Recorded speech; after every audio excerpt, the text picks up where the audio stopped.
Hi guys, I'm Ben and welcome to today's English podcast. On today's podcast, we're going to be looking at when not to use adverbs. So a really quick summary about adverbs, when to use adverbs, when to use adjectives. Well, remember that to describe a noun, we're going to use an adjective. For example, the table is big. So we're describing the table, which is the noun, with an adjective. Big. That's it really when it comes to adjectives. That's all you need to think about. But with adverbs describe lots of things. Adverbs describe verbs, they describe adjectives, and they could also describe other adverbs.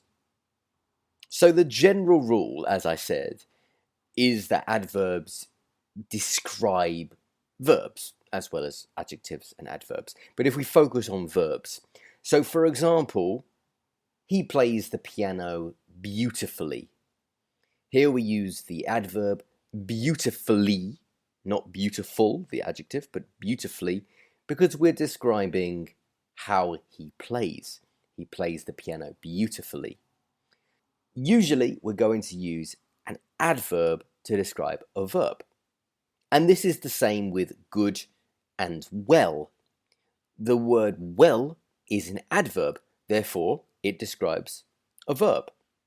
And the word good is an adjective, so it describes a noun. For example, his English is good, we're describing his English, or he speaks English well, we're describing the verb, how he speaks. But be careful, because, like with many things in English, there are exceptions to that general rule.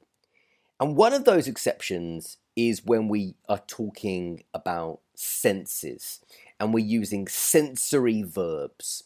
Look, sound, smell, and taste.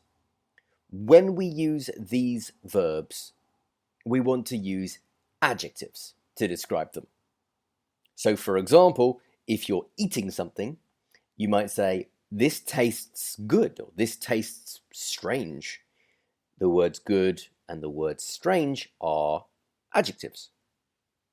You might say, dinner smells amazing, not dinner smells amazingly. No, dinner smells amazing, or wow, that sounds great, not that sounds greatly. That sounds great. So if you use one of these sensory verbs, taste, smell, sound, you should use an adjective to describe them. And regarding well and good, or bad and badly, well, unless you're commenting on the health of someone, don't use well or badly. You should use good or bad. If you say, you look very well, that's okay, but it means that the person looks healthy. If you say you look good, then you're commenting on their appearance. So maybe they're wearing something nice and you want to compliment them. You'd say, you look great, not you look greatly. No, you look great.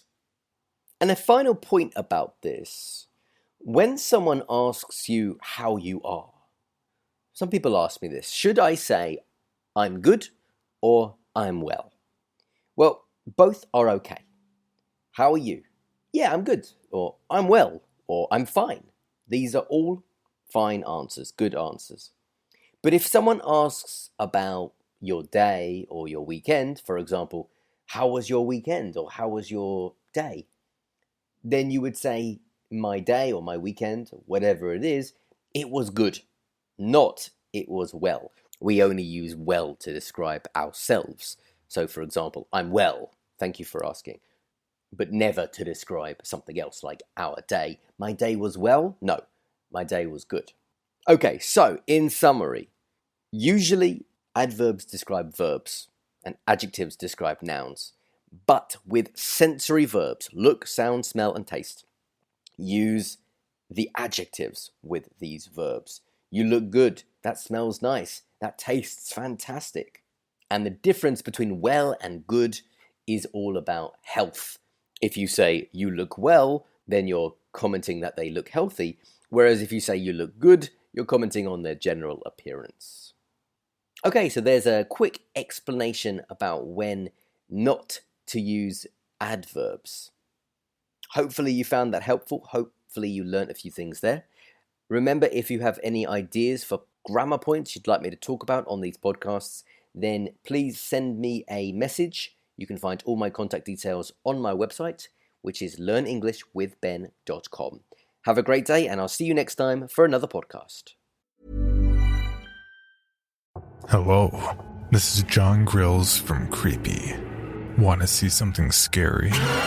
Shudder is the ultimate streaming service for fans of horror, thrillers, and the supernatural. Brought to you by AMC Networks. Shudder is a premium streaming service that promises its members a multi-sensory dive into fantastical worlds. All uncut and commercial-free. Discover films and series that cover the entire horror spectrum, including highly anticipated new releases like The Boy Behind the Door, and one of my new favorite movies, Psycho Gorman. Available ad-free, on demand, and through the platforms you're already on. Shudder. So good, it's scary. Sign up at shudder.com. That's SHUDDER.